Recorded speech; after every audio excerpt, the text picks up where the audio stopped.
Morning. Today is the feast of the transfiguration of our Lord, ang kapistahan sa pagkausab sa panagway sa atong Ginoo. And we have to remember that we celebrate the feast of the transfiguration twice a year, okay? But today, every August 6, today is really the declared feast of the transfiguration. The other Sunday we celebrate the transfiguration of the Lord is during one of the Sundays in Lent.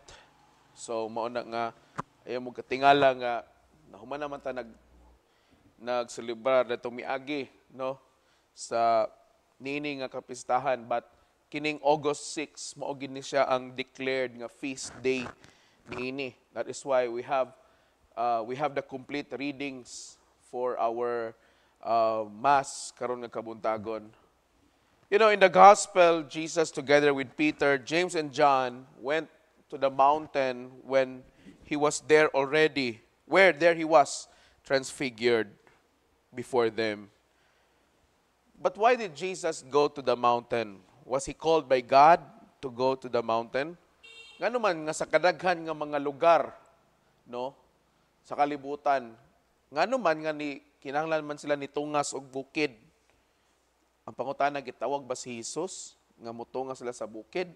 No? It wasn't mentioned nga the Father in heaven called Jesus nga mutungas sila sa bukid.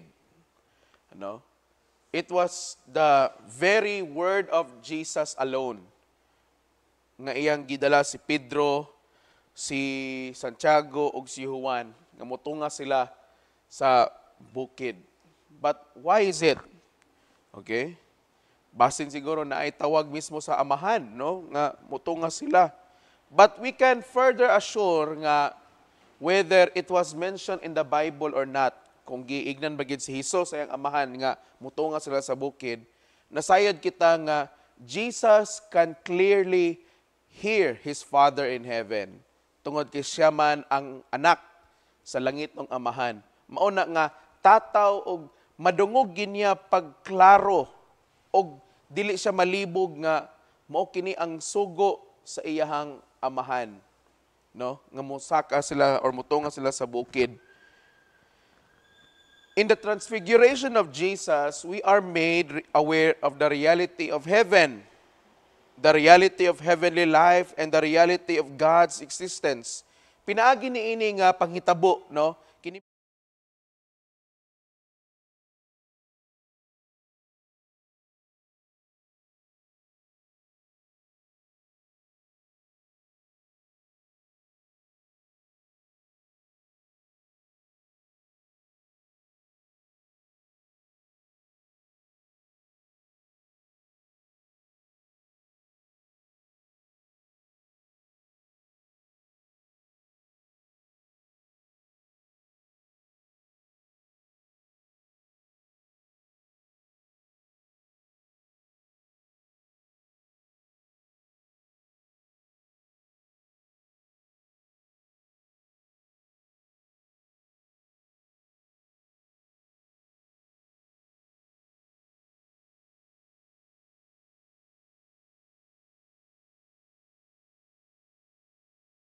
nga sa kadaghan nga mga propeta, sa kadaghan nga mga personalidad unta nga pwede mo pakita ato ngano kuno si Moises man og si Elias ang naa, nganong dili man si Jeremiah, nganong dili man si King David, no? Nga labi na nga si Jesus kaliwat sa ni David, no? Sa iyang tawhanon nga kaliwat bitaw, kaliwat sa ni David.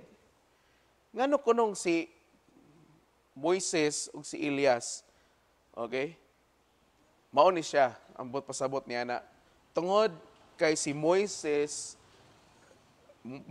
represents, okay, the word, the Torah, okay? Okay? He represents the word of God. Okay? He represents, Jesus in the old times. Okay, the word. And Elijah, because Elijah was the greatest prophet sa ilang tanan. Okay? And Jesus himself, is also the greatest prophet. Okay? Pinaagi ni ining duha ka mga tao nga nag-una kang Hesus, si Moises ug si Elias. Ang ilang pagpakita uban kang Hesus niadtong panahona sa pagkausab sa panagway ni Hesus. Gipakita, girepresentar ni Moises ang pulong, okay, nga mao si Hesus. Okay? Ug si Elias nagrepresentar sa pagkapropeta ni Hesus. Okay? Makita nimo nga Trinity gihapon, di ba? The Word and the Prophet. Okay? But kining duha ka mga banggiitan nga mga tao nga nag-una kang Hesus, si Moises o si Elias. Gipakita nila nga diha kang Kristo naa kaniya ang katumanan sa ilahang duha, sa ilang kinabuhi, no? Si Kristo ang kumpleto nga pagpasabot sa ilang kinabuhi.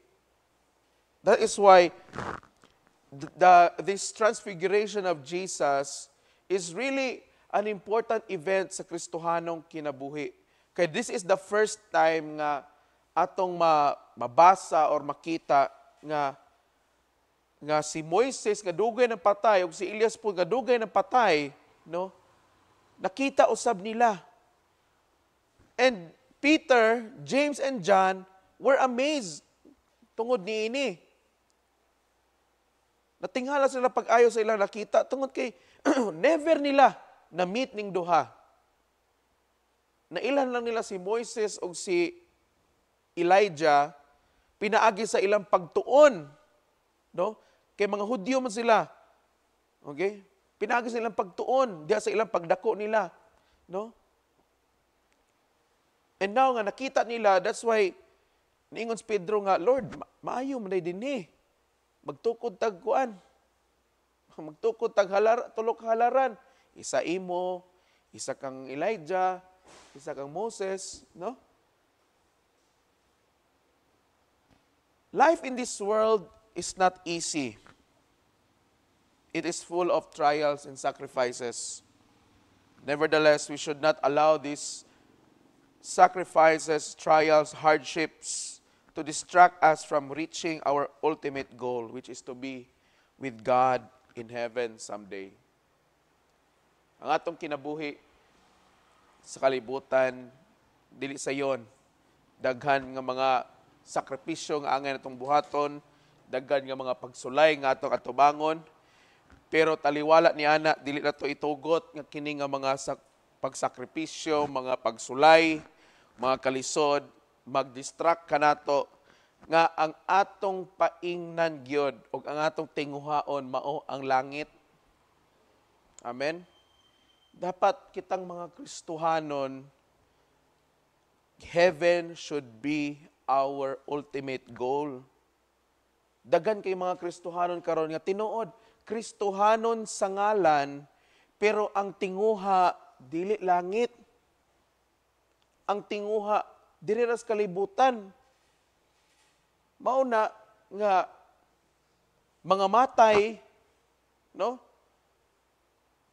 Uwahin ang pagbasol, no? Kung nahinumduman ninyo ang ebanghelyo bahin sa istorya ni Lazaro nga kato namatay si Lazaro ba? O kato dayong kuan, kato dayong manlilimos dayon nga ang manlilimos na langit na.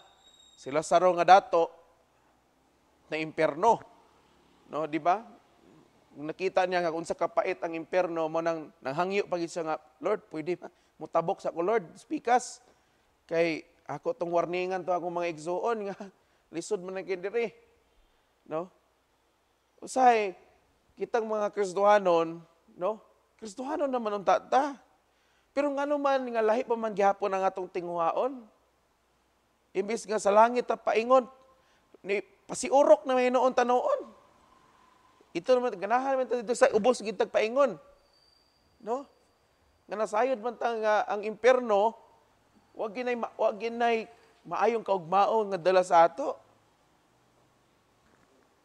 Mao na nga dagan kayong mga Kristohanon lagi nga Kristohanon sa ngalan dili pagid langit non ang binuhatan, no?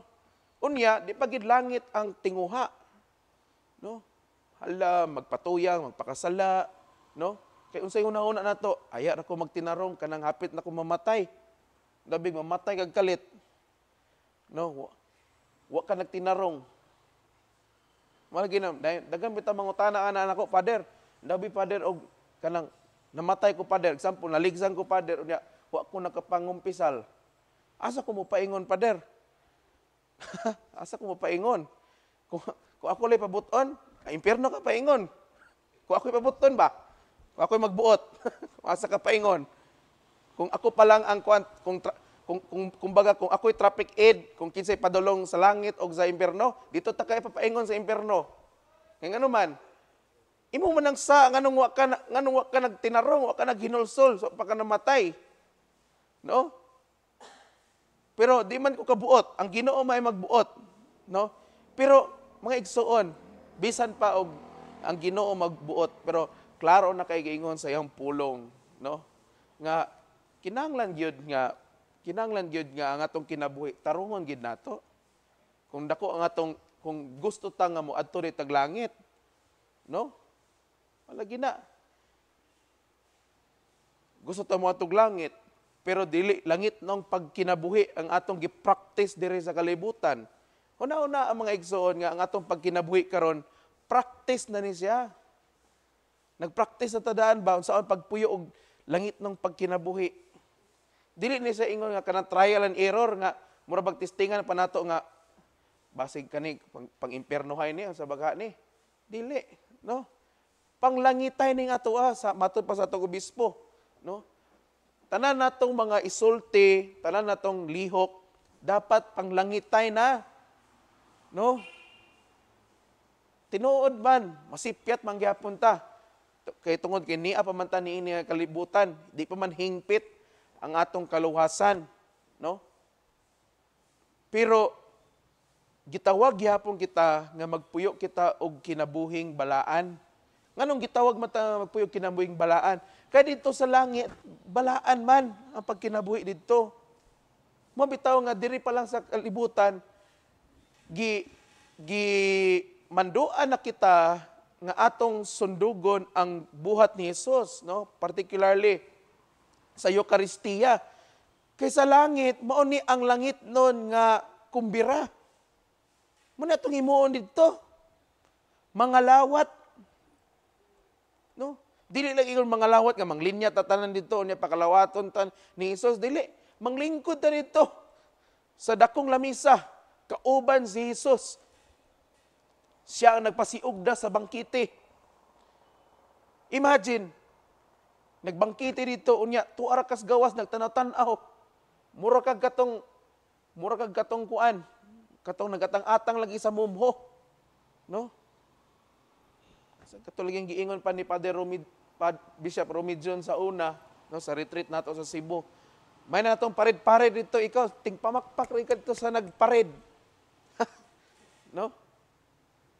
Wala ka tigsyagit na ka dito sa gilid.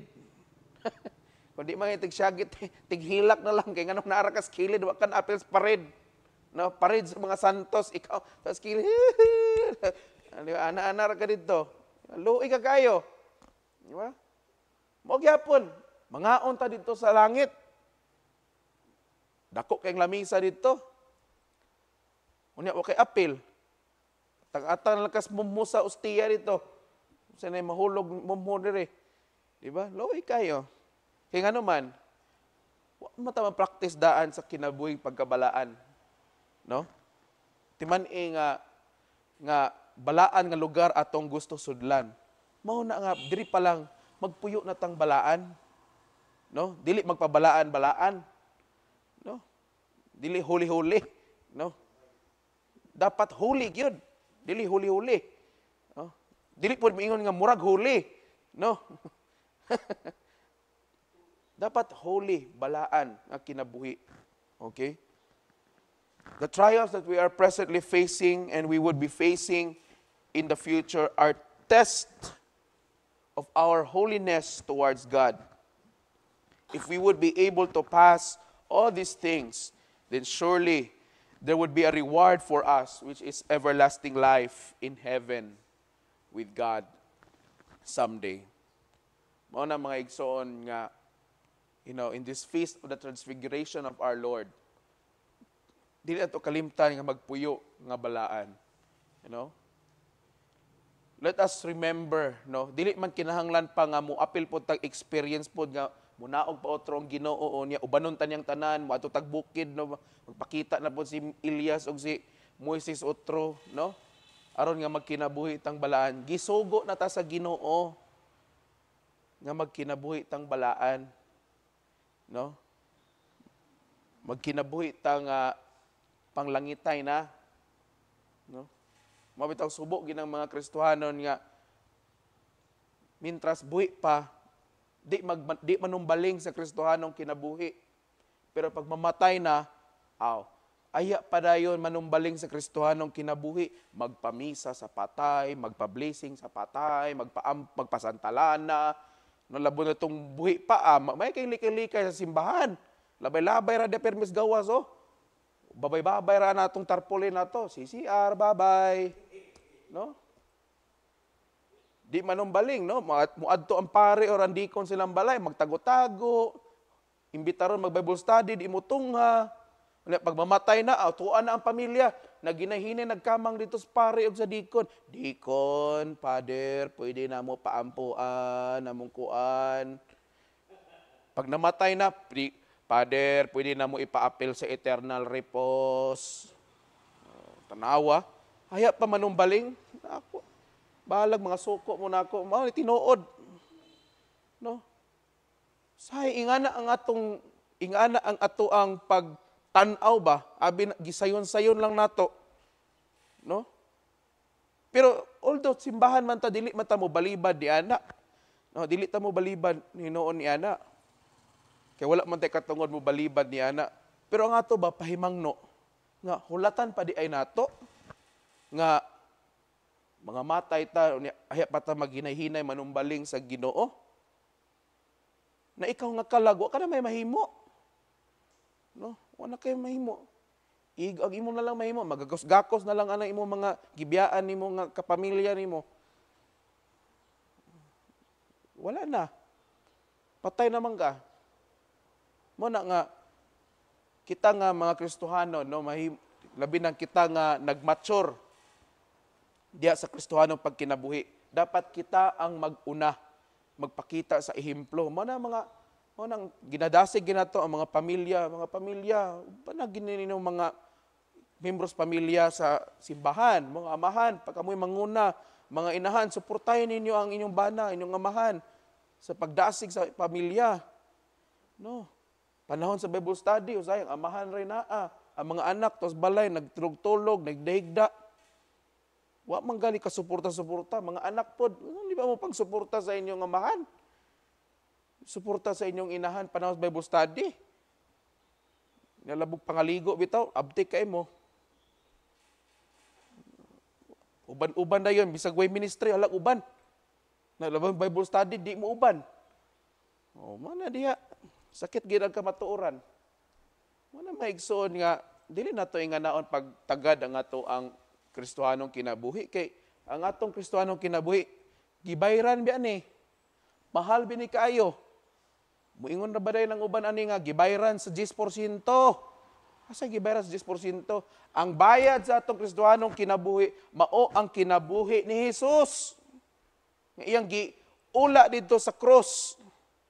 Manang mahal kini atong mga Kristohanon. Nya gihatag ra sa atong libre. Mo sa ni nakapurki lagi basta libre usahay. Pag libre gani, di mo ma-appreciate ang balor. Kay libre man, wa man ka naghago. Manang pasagdan lang nato. Pero sa ang atong kaluwasan mga igsuon, palihog, ayaw in town og pasagdi, ayaw in town og kanang i-just lang nimo. Basta-bastahon lang. Ampingin na. Tungod kay daghan pa kay mga tao karon sa kalibutan nangita sa kaluwasan sa Ginoo Pero hangtod karon naglisod og pangita. Kaya wa kabaluasan mo paingon. Kitay noon nga gihungit na sa ato ang kaluwasan. Ning dako ta. Pagmata na to sa kalibutan, nakaila na ang ato mga ginikanan. Nakadawat na sa kaluwasan sa Ginoo. Although di pa man ta mga hingpit nga niluwas, no? Pero pagmata na sa kalibutan, kasagaran nato nana Kristohano na. Ang ato na lang nga ang atong pag-amping o ang atong pagpadayon sa pagpuyo sa atong kaluwasan. Mao na nga karon nga kapistahan sa pagkausab sa panagway sa atong Ginoo, dili ta malimot nga magpuyo kitag kinabuhing balaan. Palihog manindog.